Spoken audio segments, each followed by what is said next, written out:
Ladies and gentlemen of the interwebs, this is the Beacon TVL show. Here your host, Chris, from Beacon DeFi, head coach, co-founder, director of client success, VP of happy, whatever you want to call me. Unfortunately, our panel guests unfortunately could not make it today at a last minute schedule conflict, but we will have them on another time. But excited to be here with you all today. Right, I'm just putting stuff live out on the Twitters. We have a little bit to talk about today. So we'll go ahead and start with the markets. Unfortunately, the markets, well, let's be honest, they're kind of holding up, right? We went to 63 last week, looking at the chart for Bitcoin. I've been looking at a couple of different analyses specifically on this that say that Bitcoin might be, one second, I'm not very good at this today. Bitcoin might be heading into what we call a bear flag. And I'm not a very good TA person, just so you all are aware, but we could be setting up for something fairly interesting. And I don't have the right chart here to kind of show that, but good to see you, Greg. But yeah, we've had a little bit of candles over the last couple hours, moving upwards. So this is a good sign. We're seeing some good movement with regards to the ETFs. Overall, manipulation, right? You see people selling. We had quite a few down days.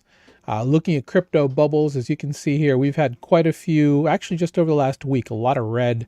Equities around the world are kind of suffering. So not to go too far into things, just be careful out there with your leverage. Apparently, $1 trillion was wiped out from the U.S. stock market yesterday. $1 trillion. So be careful out there. Make the right bets, or do what we do in DeFi and farm yield. In either case, I hope you're staying safe out there with your bags. What I did want to do real quick is to point out our lovely Total Value Locked group. That's our free group that we have here, what this show is named after. We're here every Wednesday, 1 p.m. Eastern time. We are at 857 members. We released this group back in February. We're growing a huge amount over the last 6 months, and I can't even put into words how thankful and excited I am to the community we've been building. I'm building a community full of action takers. As you can see, we have a ton of people talking here. I want action takers. I want you to come here. I want you to learn for free from the best in the business how to learn how to become a great DeFi investor. Everyone's got a journey. I get that. But we want to make sure that we help you get to that journey in the right way. A couple changes I want to go ahead and outline. We have updated our Start Here post. Brand new video with me and Andrew. You can tell because we looked like babies in the last one. But we're clearly, I don't know, are we like, we're both wearing Beacon hoodies and we're on a black background like we're with the Jabberwockies or some type of dance crew or something like that. That'd be hilarious though, if that was the case. Anyway, much more robust Start Here post. I want to definitely point this out to anybody who hasn't seen this.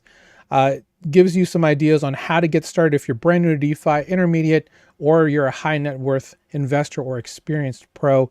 We have something for all of you here at Total Value Locked. In addition to our Beacon Accelerator program, we're actually going to be rolling out some new things very soon.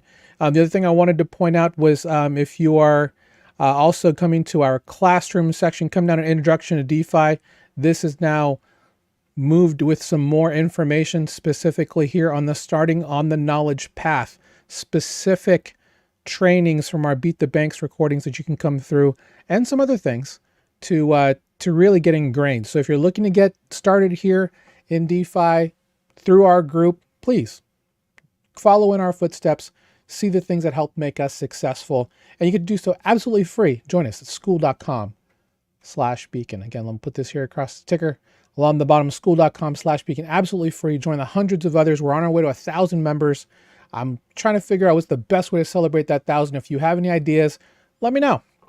Maybe we'll do a special bootcamp, a special live stream where we do things to answer questions and stuff like that. I think that'd be kind of fun. So in any case, Thanks for being with us here at that Total Value Locked. Again, we're here every Wednesday, 1 p.m. Eastern, to talk about the great things that are happening in the DeFi space. And we'll have guests from all around DeFi and Web3, and we'll answer your questions. Moving on, let me turn off that ticker. We'll start off with Off-Chain Labs. Off-Chain Labs is the group that was behind Arbitrum before they went fully decentralized with their Arbitrum DAO. They're the main contributors. I didn't know this. Yesterday was Arbitrum Day. So 3 years ago is when Arbitrum, I guess, was born. Couldn't be happier for these guys. You all know that we're big fans of Arbitrum. It's actually, when we go through our material, it's the chain that we start on because it's A, cheap, B, fast, and easy to get to from the major CEXs that people go through, specifically Coinbase, which is our recommendation. So, and there's just a ton of DeFi on Arbitrum. There's a lot of great blockchains out there like Solana, a bunch of other chains that I can name. Not all of them have the amount of DeFi that Arbitrum does. Same with its cousin chain, Optimism, the two major ETH L2 rollups. So yesterday on Arbitrum Day, they released Stylus, something we've been talking about quite a bit. And Stylus is basically the idea that when it comes to writing smart contracts on the Arbitrum platform, you can use now any language that you like in order to write smart contracts. This actually opens up a lot of good things in terms of composability, in terms of just being able to bring more Web 2 developers down to Web 3, because that's still a move that needs to happen, right? Not everyone can just be a Web 3 developer. We have a lot of people just kind of getting there, but experienced developers. Now, if you know a little bit of C, C++, Rust, or a couple other languages, I believe, that are in the Stylus toolkit, you can now create your own smart contracts, build your own protocols to come down. And what's nice about that is that the majority of things are open source, so that makes it so people can build all kinds of things across all these different blockchains. That's why when you're going between blockchains and you look at a protocol, you're just like, hey, that kind of looks like X and Y protocol. That's because it most likely is. Most of the projects in Ethereum and Solana and other blockchains are open source, which make extensibility, building upon blockchains much easier. And there's actually a lot of building going on. We'll talk a little bit more about that during the show today. So congratulations for Stylus coming out. This is actually super bullish for Arbitrum because in their orbit, Arbitrum Orbit, that's their block, that's their stack, just like Optimism has their OP stack called Bedrock for the super chain. Arbitrum has their own for their orbit, which is now Stylus. So as we've talked about a couple of what we call layer 3s being built on top of Arbitrum, we're going to start seeing some other layer 2s built on top of Arbitrum's orbit stack. Probably powered by more of this stuff and maybe some more interoperability between different types of ecosystems. Because normally when you think about, WASM or WebAssembly, which is based on Rust, you think about things on Solana, things on the movement stack. So that's like Aptos and Sui and stuff like that. And then also Cosmos, which is built on top of WebAssembly, which is called WASM. So excited for that. Excited to see what happens here. The next 12 months are going to be wild, I think, for Arbitrum. So now that the officially, it seems like the long-term incentive, LTIP is done on September 2nd. So after this, who knows what's going to happen on Arbitrum, but I do think there's going to be a lot of building. Really excited to see all that kind of stuff there. Beacons in their marketing page, where? I don't know if that's us. I'll claim it though. I'm watching this right now. Let me know if you see Beacon somewhere. Oh yeah. That's not us. But hey, good for them. We'll actually talk a little bit more about some of these protocols here. I wish that was us, believe me. I honestly have had quite a few conversations with the group at Arbitrum. Really great dev team. I'm excited to work further with them. I had some great conversations with them at ETH Denver, specifically some of their community leaders. So one second. And when I talk about open source and things being cloned to look like other things, One project I want to talk about is World Liberty Finance, which is the product that is going to be coming from Donald Trump's camp. You've heard his sons talking about how DeFi is the future. We're going to come out with our own thing, not just NFTs, not just quote unquote, meme coins that have, gone up and down to zero. But World Liberty Finance, and let me see if I can grab the link for that, because I know I have it somewhere. World Liberty Finance is actually going to be based off of a project called DOE Finance. On ETH mainnet is basically what's going to be. The interesting thing about this product is it's going to be a lending market, much like Aave and some of these other lending markets that are out there.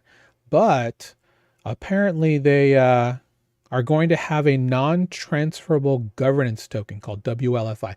So if I'm not mistaken, this means it's going to be what we call a soul-bound token, meaning it can't be sold once you purchase it or once you are given it. So these things can be good, specifically for identity, there's a wide variety of utility for soul-bound tokens. So hopefully that should be a decent thing.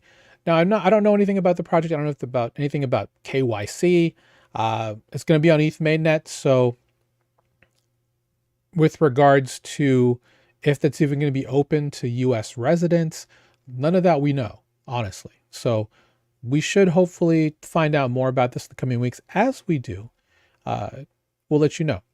One thing about DOE Finance, and hopefully they fix this, is that DOE Finance was the recipient or the unfortunate victim of a flash loan attack back in July.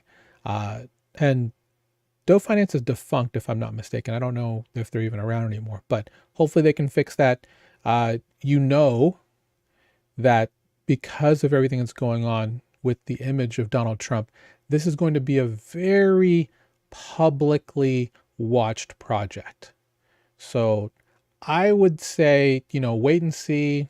I would consider this supremely high risk just because of how well known Donald Trump is. You can see a lot of hackers trying to go after this, trying to figure out ways to exploit this. So be very careful. With that said, I couldn't find it in my notes, but I do know that they have tapped one of the co-founders of Dolomite, which is a great lending marketplace, AMM, on Arbitrum, to be a part of their team. Maybe not for World Liberty Finance, but definitely an advisor. So we'll see what they can come up with World Liberty Finance, and if it's going to be helpful for anybody here in DeFi.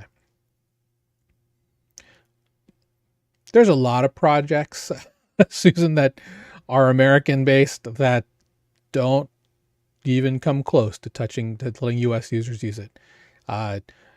Example number, well, I guess it's not really American, but I was going to say the new Sky, which is from Maker. They are geofencing the crap out of it, so you can't even use it with a VPN. So would I be shocked if that was the same case with World Liberty? No, but I guess we'll wait and see.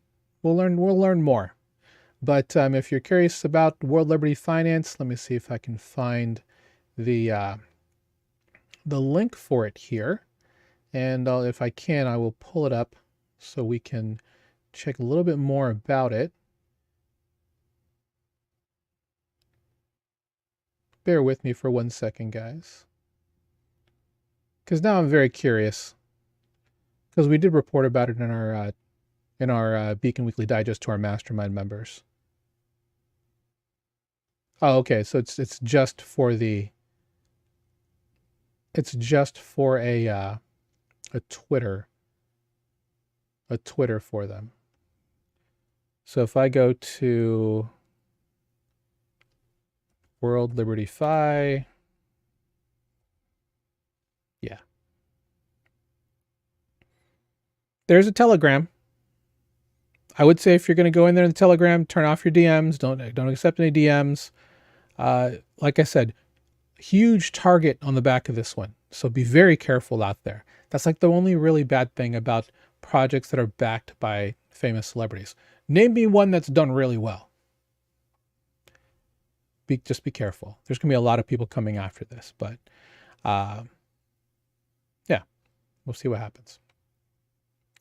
All right, I did mention Sky, and Sky is the new MakerDAO. They rebranded this last week. We talked about it on the show last week. They have two new tokens based. If you know your Maker history, there's something called Endgame, which is their roadmap to what's going to be the next version of MakerDAO. Eventually, they're going to have their own blockchain. That's the goal. Exactly how they do that, I'm not really sure. I guess we'll find out more soon. But 18th of September, you can upgrade your DAI to USDS if you would like on a 1-to-1 ratio. You never have to do that with DAI if you don't want to. DAI and the MKR token will be available indefinitely. So far. I will tell you the one thing about USDS is that it does have a freeze function. I don't know if that makes you feel happy or makes you feel a little scared. But this is their new stable coin. It's available at a 1-to-1 on September 18th. Rewards are going to come with the Sky token, which is the new MKR token. I think it's one maker for 24,000 Sky tokens. And they'll be introducing the Sky savings rate. So they'll have a lot of interesting mechanisms here moving forward. So again, I haven't been able to look into the Sky ecosystem because they have turned off looking through any VPN. I'm not going to tell you the couple different ways you could get there to get around that, because there are some decentralized versions on ways to get there. But yeah, let me know if you like the new MakerDAO and Sky ecosystem. Give a report in TVL. We're in the mastermind. But yeah, we'll see where we go from there. All right, back to the show.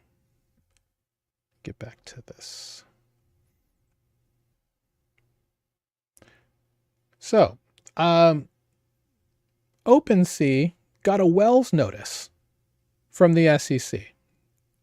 Now, the Wells notice normally means is that what this means is that they're going to be given some sort of lawsuit, or a lawsuit could possibly be taken against you if you receive a Wells notice. Uniswap got one. Obviously, Coinbase got one, a variety of other people. SushiSwap, I think, even got one at one point. But one came over to OpenSea. Now, OpenSea, no longer the market leader in NFTs, but they are probably one of the more well-known NFT marketplace brands that are out there. So the interesting part is that they're looking to make the argument that NFTs could be securities.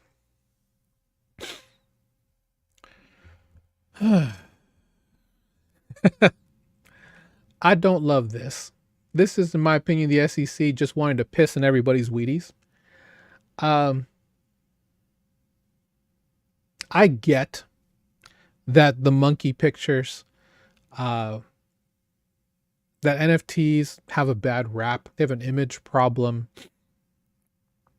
A lot of people have lost money on NFTs because they're a wildly speculative investment. But NFTs do have utility. They're not just what we call PFPs or profile pictures. If anything, and as many of you know, I do have a lot of NFTs. I actually support a lot of digital artists through NFTs. I'm a big fan of a lot of artists who put out their work as NFTs. I think it's a great way for them to be compensated for their efforts. I support the ability for them to continue to make art through the sales of their work. I feel privileged to own a piece of that work, depending on what it is. Sometimes people just make sets of the same painting, so people can own like the same painting, or same piece of art, which is fine. But there's more to that, right? You have the idea that specifically in GameFi, you could use NFTs because they're non-fungible tokens, meaning that they are unique. It's like a fingerprint. NFTs are non-fungible. They are unique. There is no question to the ownership of a piece of an NFT token based on how it is minted and in time and place, that type of thing. I don't know, based on the Howey test and what we know about it, if you could really push that on NFTs, right?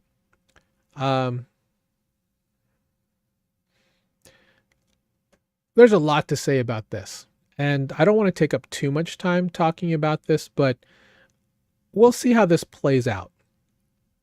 It's all about how they define, the word contract specifically with regards to this.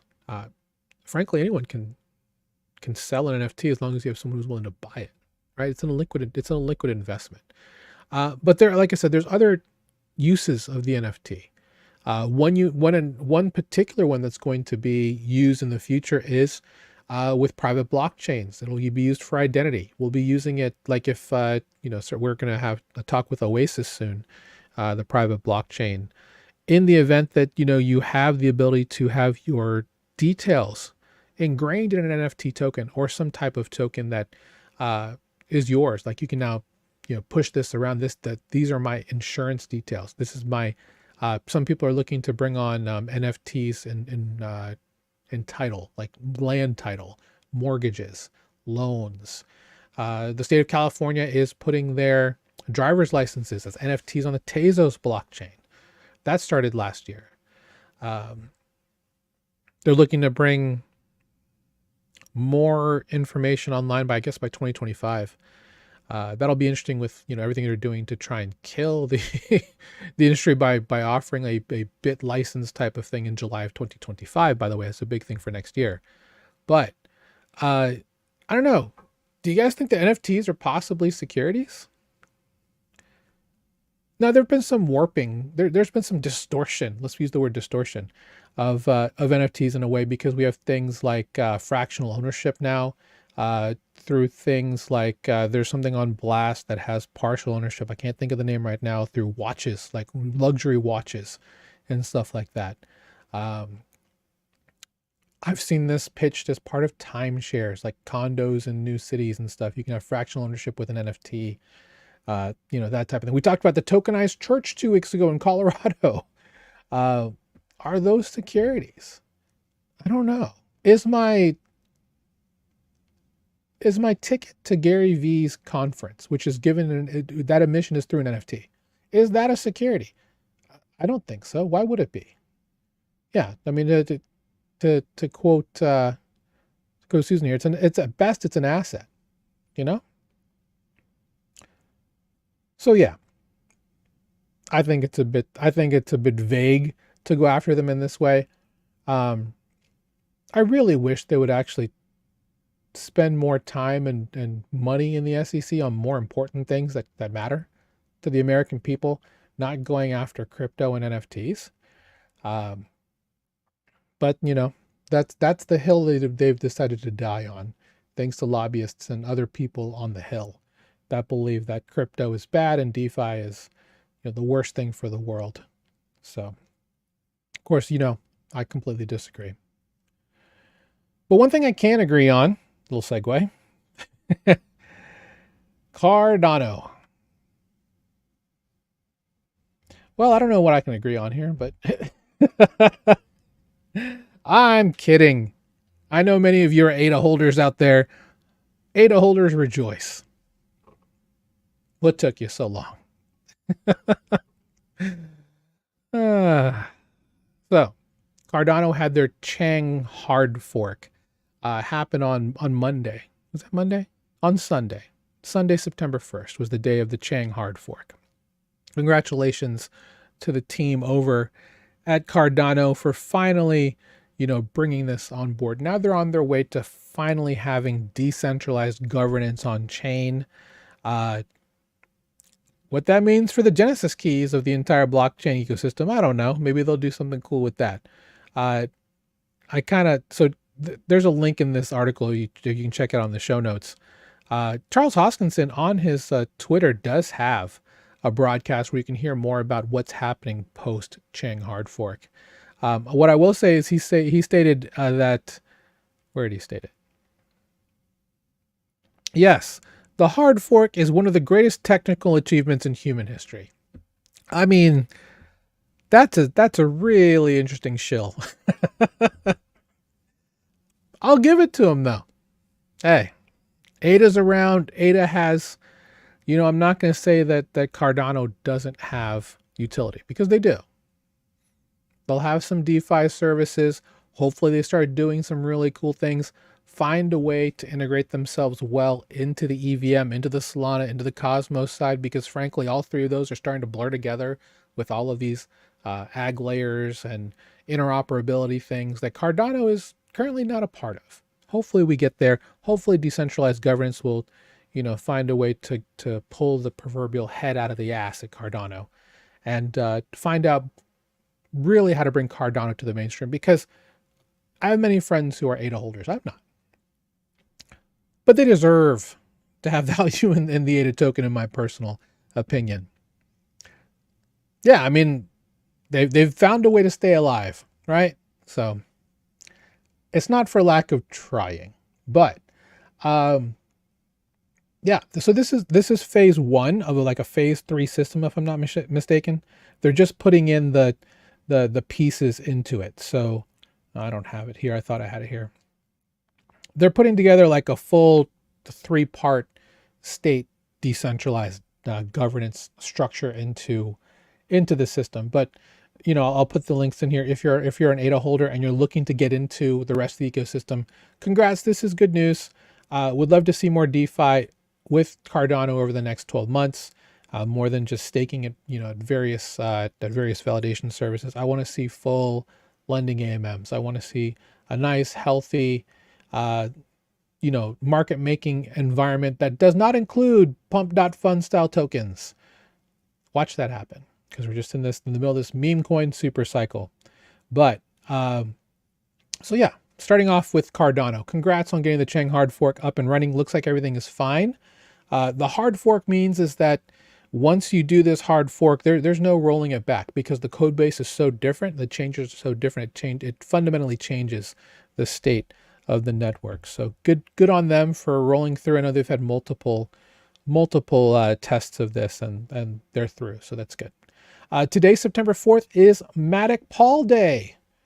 Not only was yesterday, so again, we're talking about Arbitrum Day yesterday, Cardano Day on Sunday. Polygon gets today for POL Day. What does that mean? That means MATIC is now being converted into POL. We've talked about this multiple times over the last 18 months, since it was announced sometime last fall, I want to say. In any case, you have 3 years, if I'm not mistaken, to move your MATIC to POL.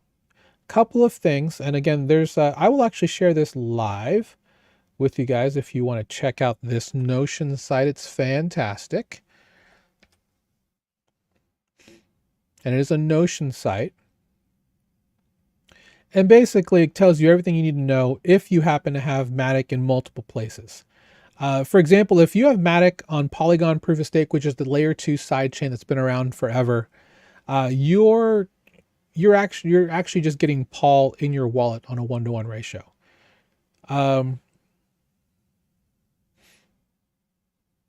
You'll have to update the native token symbol in your wallet's network settings. If the token symbol isn't, okay. So if you have like MetaMask or something like that, they may tell you what's the symbol of the native token. You'll have to change it to POL, I guess, manually, because it can't do it automatically. But I believe Rabby will just do that automatically. Multiple other wallets will just do it automatically, but you may have to do it manually if you really care. I don't think it changes at all. Just know that you have POL and not MATIC. They do have here's how to do this in MetaMask. They do have a little drop down here for you. Look at that. Way to go. Way to go here. Look at that, changing the symbol from MATIC to POL. So now POL is going to be the name. And again, the reason for this is just to have, because they have multiple things happening within the Polygon ecosystem. Like they have their ZK-VM, they have their proof of stake chain, which is the layer 2 side chain. They have multiple things that are just moving around the fire with the ag layer. Having one, and frankly, MATIC has a really shitty tokenomics. And their burn mechanism is, well, anyway. This is a way for Polygon to get back in the black, in my personal opinion. And they've been around a long time. I've been in Polygon a very long time. So if you're actually a staker on Ethereum, you will have to go through the token migration contract, as well as staker. Okay, I take that back. If you have tokens, like I have tokens on Ethereum, I never stake them. You'll have to use their migration interface to migrate it to POL. It'll still be on ETH mainnet, but you will have to pay for that. I will say, if you're looking for a good day to do that, you probably want to do it on either Tuesday or Tuesday or Friday. Those are the best days in terms of GWEI lately. I put out some analysis for our game plan call, which is in the mastermind, about what to do about ETH GWEI because it's been so low over the last month and a half.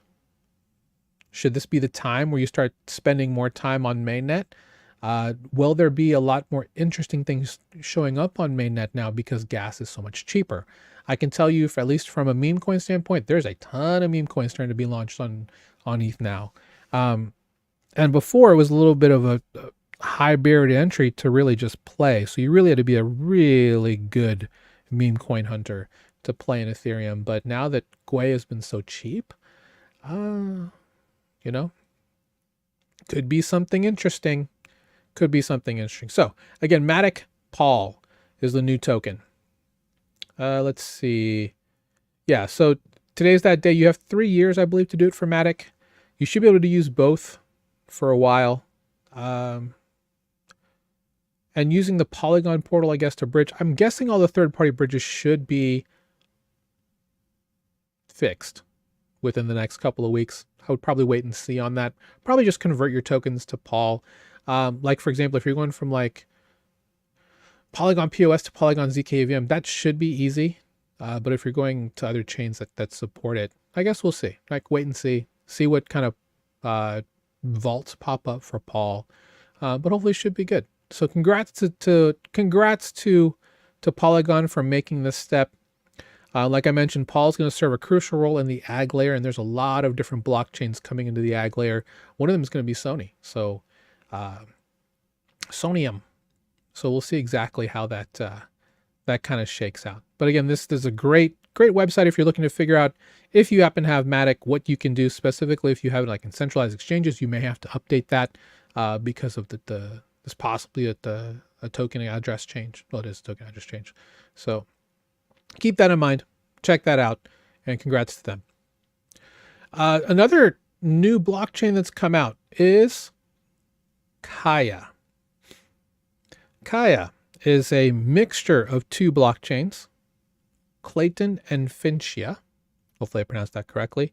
They are two blockchains. I didn't realize that Clayton was specifically tied to Line, which is the Japanese messaging platform, and Finchia with Kakao, which is the largest in Korea. So they're now together as Kaia.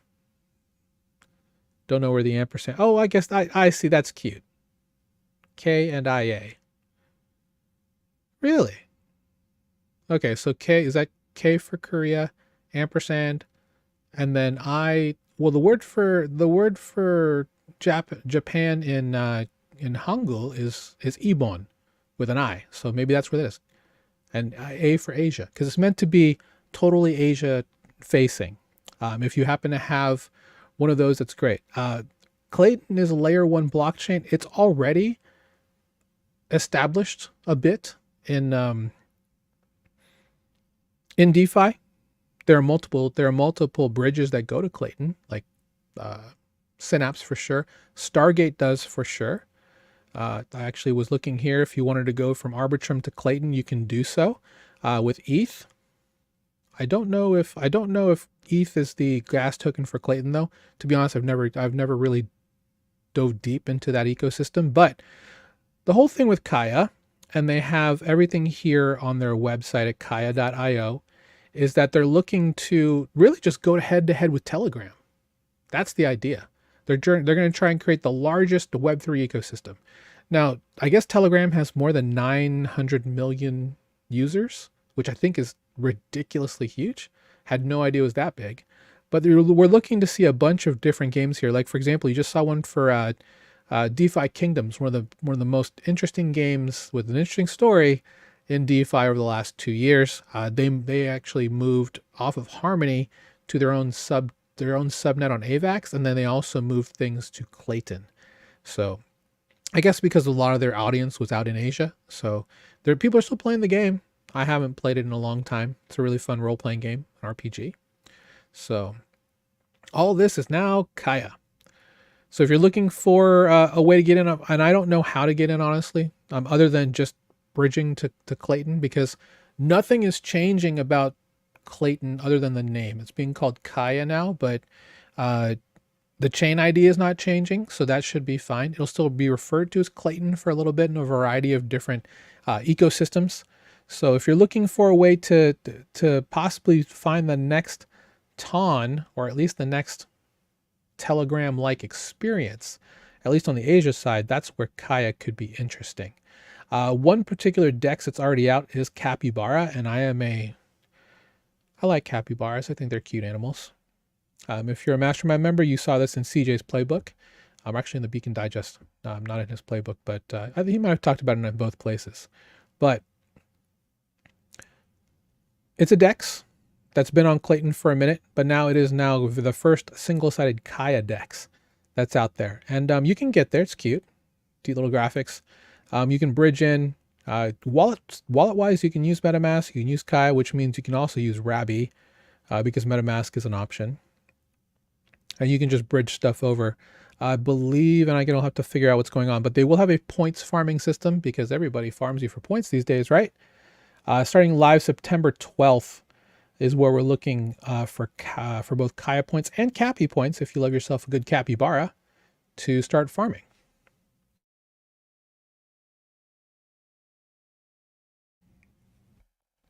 And yes, Elon Musk, anybody involved with Clayton, cacao, line, don't go to France. Very simple. I don't think I'm ever going to go to France now. Not that I have anything to do with that, but now I'm just scared. Which sucks because I would really like to visit Paris Disneyland. But in any case, good luck to them. If you end up getting into this ecosystem, let me know. I'll probably put a guide together for TVL and the mastermind. You know, at some point it's fairly straightforward because it is an existing layer 1 blockchain that's EVM compatible. You can just bridge there through multiple bridges. They have their own Kaia wallet. So if you're interested in the Kaia wallet, you can certainly look into that. But you should be able to just use your existing stuff to get on there. Now, with that said, they're looking to do a lot of mobile gaming. They're having a huge town square event here in Seoul for Korea Blockchain Week, where CJ is right now. So if you're in Seoul and you haven't met up with CJ, see if you can find him, and then head out to some of these events with Kaia. Because I was looking at the video for yesterday, place was packed. They had a really cool venue packed, and so there's a lot of people looking into this. Obviously, Kakao Talk is huge in Korea, so for them to now have the ability to farm mini app tokens and stuff like that inside of Line or Kakao, I think is really interesting. Specifically, if you're looking for new tokens to farm for airdrops and stuff like that, much like we're seeing on Telegram. And hopefully this is better DeFi because Clayton is an existing layer 1. I don't believe the fees on Clayton are terrible, but they can't be nearly as bad as on TON. TON is just ridiculous. The fact you're paying $3 to $6 for a simple swap, no thank you. I'll just farm the minigame tokens and then just set up a third-party wallet like I've already done. So good luck to Kaia, and if we find out more about this stuff, we'll of course keep you guys in the loop. Flipside Crypto also has, I guess there's some quests that you can do specifically. I'll have that, and I have this in the show notes if you're curious about them. Interesting. There you go. Quests on Kaia. There we go. Okay, so it is the clay token that they're giving. Okay, clay is then, okay, so you just have to get the clay. Cool. All right. We'll move on to something that I just, man.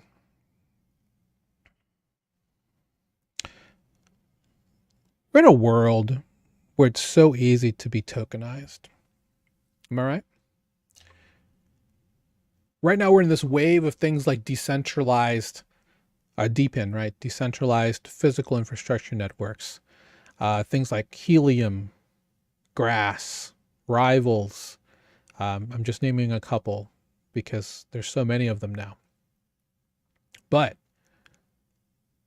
I don't know about you. I'm a former smoker. I no longer smoke. I will say that I was able to quit thanks to vaping. I don't know how many of you vape. There's apparently I don't know if there's like a Venn diagram on this, but when you go to crypto conferences, the amount of people who vape is a large number. I guess there are countries that are just known for vaping now. I guess we'll see. I mean, it's very common in Asia for people to smoke, and it's in European countries as well. But vaping seems to be the new thing. And I'm just having a terrible segue right now. So if you could for me, just hit the like button, subscribe, get notifications on, so you'll know when we go live for more things and when we're coming out with some new videos, because we have some new things coming out for Beacon that I'd love for you guys to know about in the next couple of weeks. But I came across this project earlier this morning and I just died laughing. Nothing against them. I'm sure they're great. They're with a new layer 2 coming out called BaraChain. If you guys are familiar with BaraChain, they've incubated this project. This is a deep in project. This is Puffpaw. And what can I really say about Puffpaw?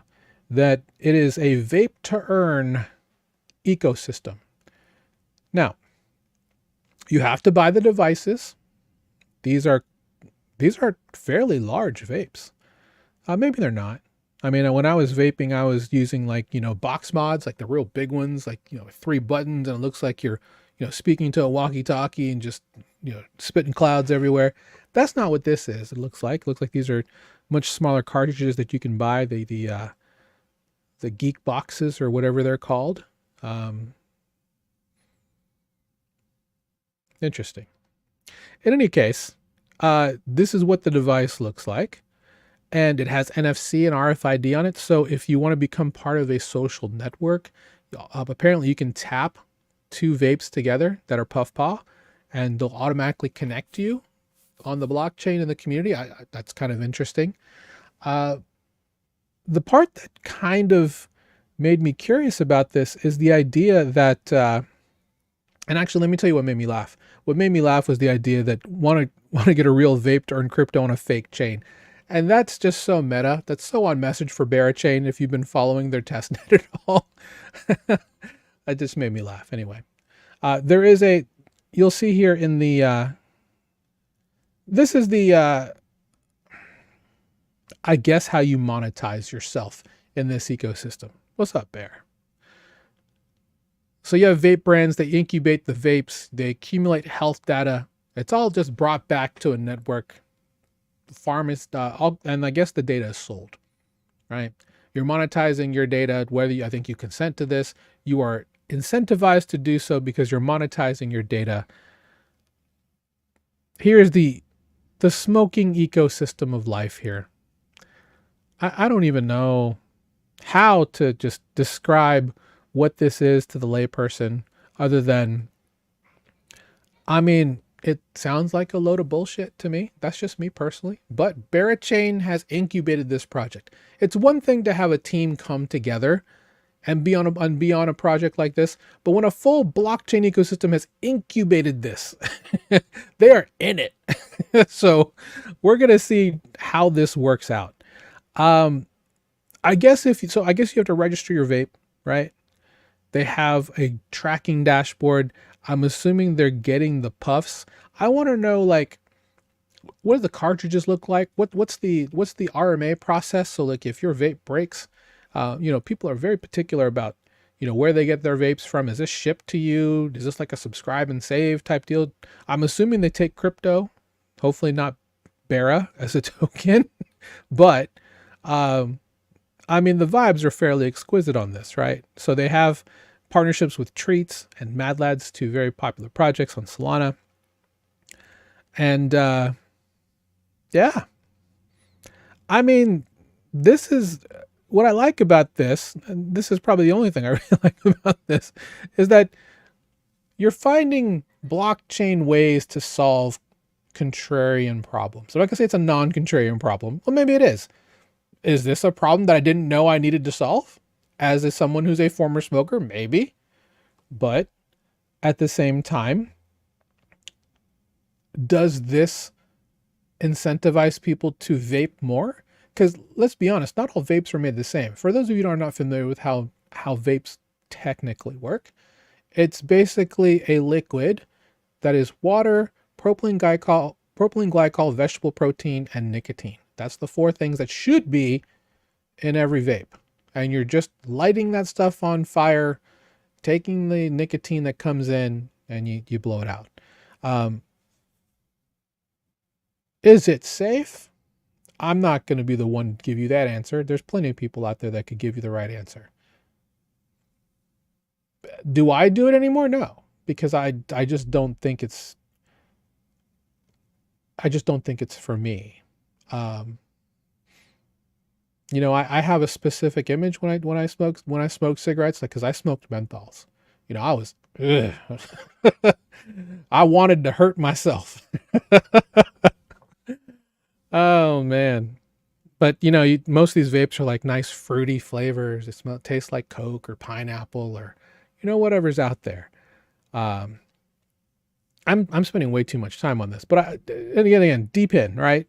This is the future of, you know, we have people running around running like with Sweatcoin, with Steppen. Why not go the opposite direction and go with smoking? You know, and this is a fair point. Sin investments have always done well. That's true. Whether it's gambling, whether it's whatever you can think of. So there you go.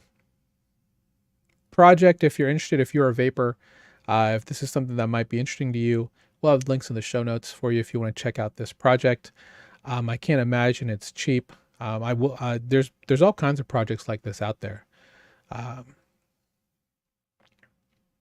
yeah, we'll go ahead and move into our what we've learned section. So I wanted to talk about a couple of things.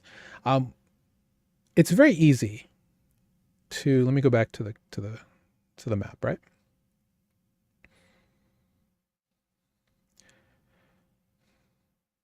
Candle down again. I've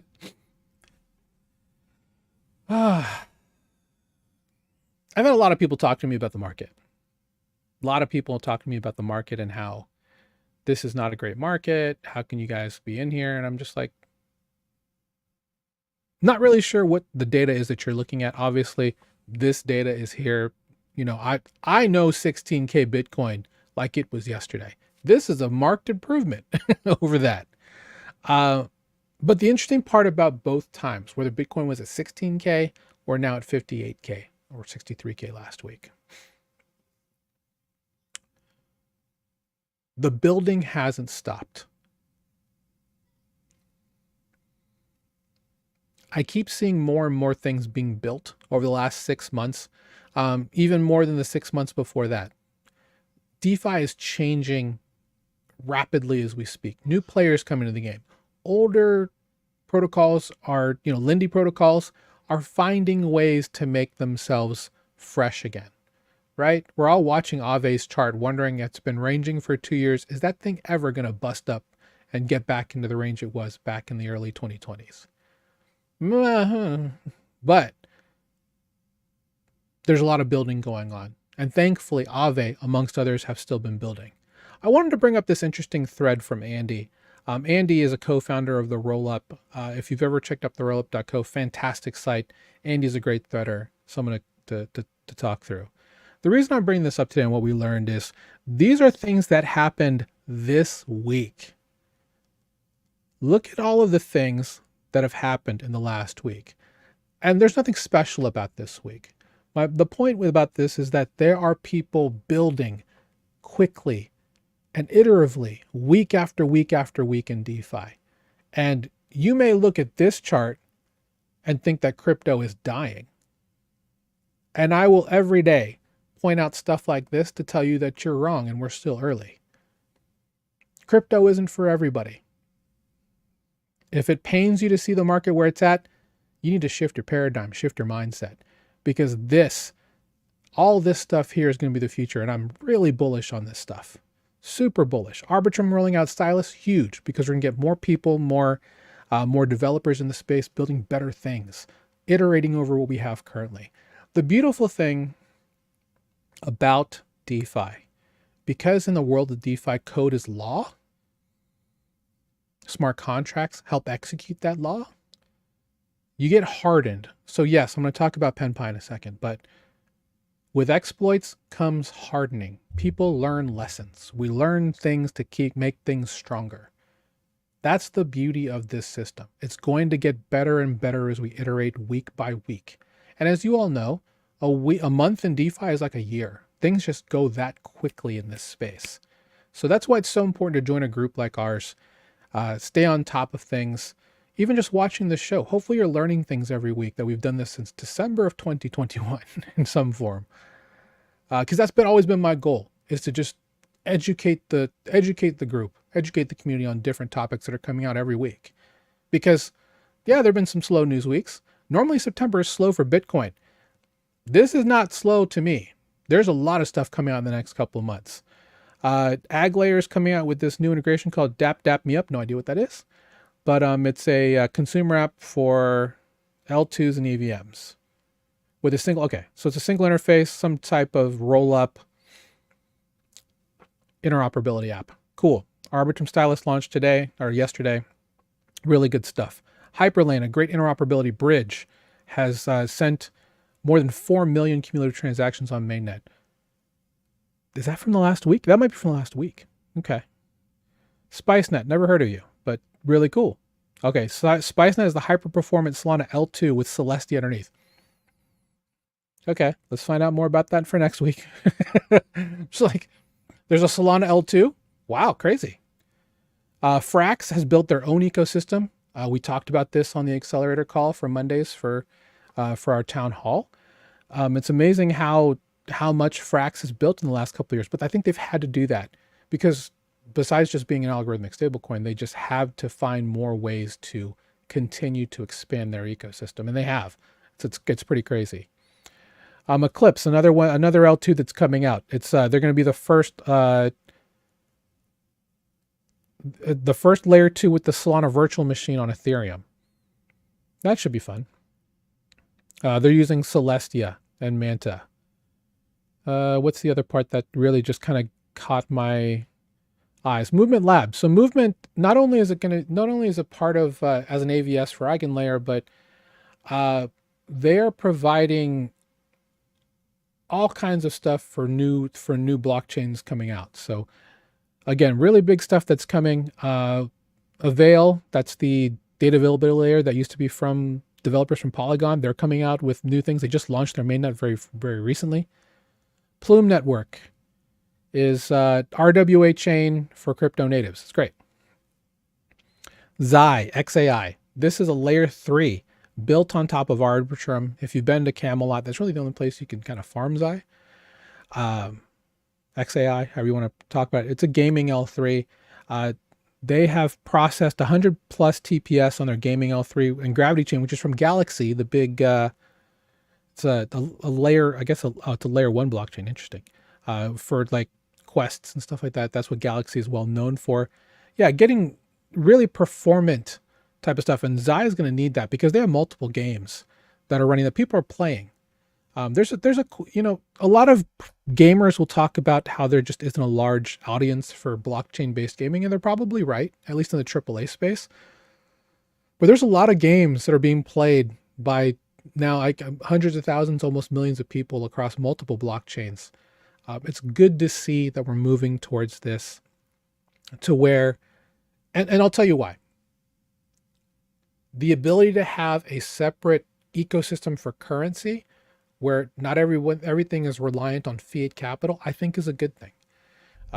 It's an evolution of where it's going to be at some point. I'm not going to go through all these, of course, because there's a whole lot here that we've never talked about that I've been just kind of keeping tabs on. But, seeing stuff like from Andy, really good stuff.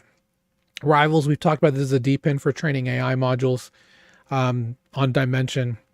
They're announcing a chain powered by Caldera, which is an EigenLayer AVS. So if you're in liquid restake tokens, Caldera is an active validator service for providing data to rollups. So yeah, a lot of cool stuff, a lot of things to look into. My point is there's a lot of building going on, a lot of developments. Yes, we don't have retail yet, but there's going to be so much cool stuff that's built for when they come in. I mean, I don't know exactly when retail left, to be honest, But when they come back, you're going to see a much different DeFi than when they left. So do not think that DeFi or crypto is dead, because it's far from it, my friends. Far from it. Let's talk about PenPy real quick. So we talked about this yesterday. I want to say thank you to Greg in our TVL community. He spotted it first from an independent researcher named, I think his name is Scoof. But PenPy got hit for roughly $27 million on ETH mainnet. So if you weren't using PenPy on ETH mainnet, you're fine. There were roughly 8 pools that they took money from, specifically with looking at Swell ETH, Lido-staked ETH, the AG ETH, which is the new ETH from Kelp DAO, that is the multi-airdrop vault, and then Athena's staked USDE. These markets all in Pendle were exactly what was being exploited. And it's what we're calling an evil market attack, because Pendle is a permissionless, trustless system. Anyone can spin up a market in Pendle. They were able to do a reentrancy attack on PenPy, because PenPy is what we call a yield optimizer. It's built on it's an independent protocol. It's from the Magpie sub-DAO ecosystem, and they have multiple pies out there. There's the original Magpie, but there's also there's EigenPi, RadPi for Radiant, EigenPi for EigenLayer, CamPi for Camelot, CakePi for PancakeSwap, and of course PenPy here for Pendle, which probably is one of their better DAO forks specifically for this, because they provided some pretty good rates. Basically, it's a strength in numbers play, like Beefy. They're providing a vault, and you stake tokens inside of there, along with, and get boosts by staking the PMP token alongside to get additional yield than what you would get if you would just go to Pendle itself. There's an inherent risk in doing that. And that's really the point of this, is that when you layer smart contract risk, you do take on additional risk. We never really talked about PenPy much, because honestly, the rates weren't all that great. It was worth just going to Pendle instead. But there are people in our group who are affected by this. So thankfully, Pendle saw what was going on. They immediately paused all the contracts. Otherwise, it could have been a couple $100 million that the exploiter could have gotten, honestly. And they were looking to go across multiple blockchains to hit other versions of PenPy. So thankfully, they got everything within an hour. Roughly about an hour and 15 minutes when they decided to pause everything. I was going to put out a video on how to withdraw your funds via the contract, but since they paused it, it made it a kind of a moot point. But essentially, you kind of have to be careful when you're out there. And just know that there's extra risk. Obviously, diversification is key. Stuff like this can happen on any protocol, right? There's no such thing as a risk-free investment. There's no such thing as a free lunch. So be careful when you're out there. Don't put all your eggs in one basket, basically. You definitely want to make sure, and this is something we teach in our content, make sure you have good allocations. Will we say that PenPy is high risk? I mean, it's not high risk, but it's definitely medium risk. It's been around a long time, right? The problem with this is that PenPy, it was a vulnerability in PenPy and PenPy only. None of the other pies had any issue with this, but just PenPy itself. So they're looking to figure out what to do. I was hoping that this was some sort of white hat attack, but the exploiter has pushed money out through Tornado Cash, laundering it. So it's pretty much, unless they reach out, and PenPy has asked for them to, because they are community driven at PenPy, they have asked for to talk with the exploiter. No idea how long that's going to take, honestly, but unfortunately for those who have money in there, you can check to see if there's anything in the contract, but it's most likely gone. So just be careful out there, really is the point. You're taking on extra risk when you layer on that smart contract risk by going with yield optimizing protocols. And that goes across the board, whether it's Beefy, whether it's Yearn, whether it's Balancer, anything that builds on top of a protocol, Convex even, you are taking on that extra smart contract risk. So you kind of have to keep that in mind, making sure that you're not in a situation where you're taking on additional risk because of that. So, but yeah. Shout out to the people who helped them out, specifically Coffee Babe, who runs a very good Mev bot, a front running bot that can sandwich, stop the exploiter from maybe getting, and has done that in the past with other exploiters, stop them from getting more money out. And we'll see. So hopefully the money gets returned. That's the best case scenario, right? Obviously they're going to offer a bounty to the person who was able to do this, and they'll move forward from here. So again, hardening the code, iterating on top so something like this doesn't happen again. Unfortunately, even well-audited protocols like Pendle, like I guess maybe PenPy, they are not invulnerable to attacks. So keep that in mind, and be very vigilant about your security. We talk about security all the time in this group. I remember the first time I ever did a Beat the Banks training, I did it on security and people were pissed. They're like, where's all the farms? I'm like, first of all, if you don't have security, you don't need to worry about the farms because you're not going to make it. So security is paramount to this group. Number one, because we can make money all day long. It's about keeping it. And you got to make sure you know how to keep it. So again, be vigilant about your security. And again, thanks to Greg, who's here on the call, by the way, in the chat. So appreciate you, brother. We're not going to worry about call for help this week because we're a bit over time. We're actually at time. So just wanted to talk about, things that we have here on the show today. There's a lot of things that have launched. We talked about Arbitrum Stylus. We talked about Kaia. We talked about MATIC going to POL now. These are all pretty big things that have large impending network effects. Maybe not the Kaia one, but definitely for MATIC and POL, and definitely for Arbitrum. As they look to stay, I'm not going to say they're going to look to stay relevant, but now that the majority of incentives are probably gone from a lot of the protocols, I'm very curious to see how the next 2 weeks play out, specifically for incentives on major protocols that use Arbitrum or have Arbitrum at their core, to see how they continue to provide great rates. Because let's be honest, pardon me, it's been a great ride for the last, I don't know, 14 months, right?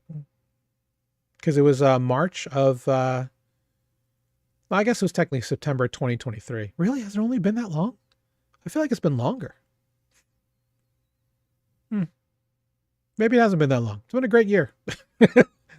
Looking back on it. So, yeah, we're going to see what happens with Arbitrum. But in any case,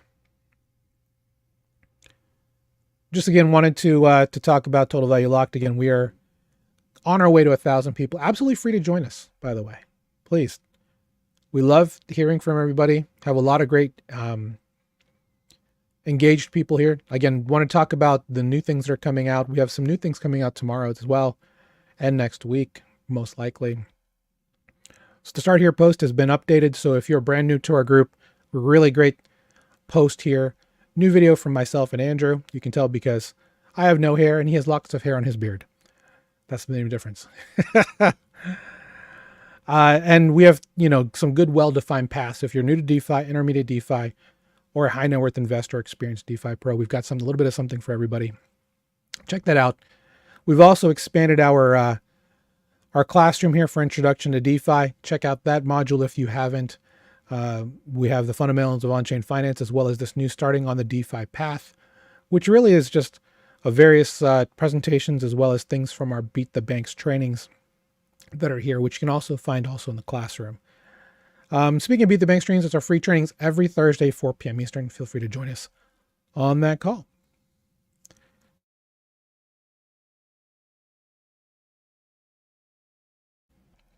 Okay, sorry about that, guys. And yeah, with that said, I'm in the wrong window. I'm in the wrong window. Have a great day. We'll see you next week for a new panel here. And yeah, have a great day. Keep beating those banks. Keep doing the thing. Keep getting yields. Stay safe out there. Beacons up. Banks down. See you later, guys. 07.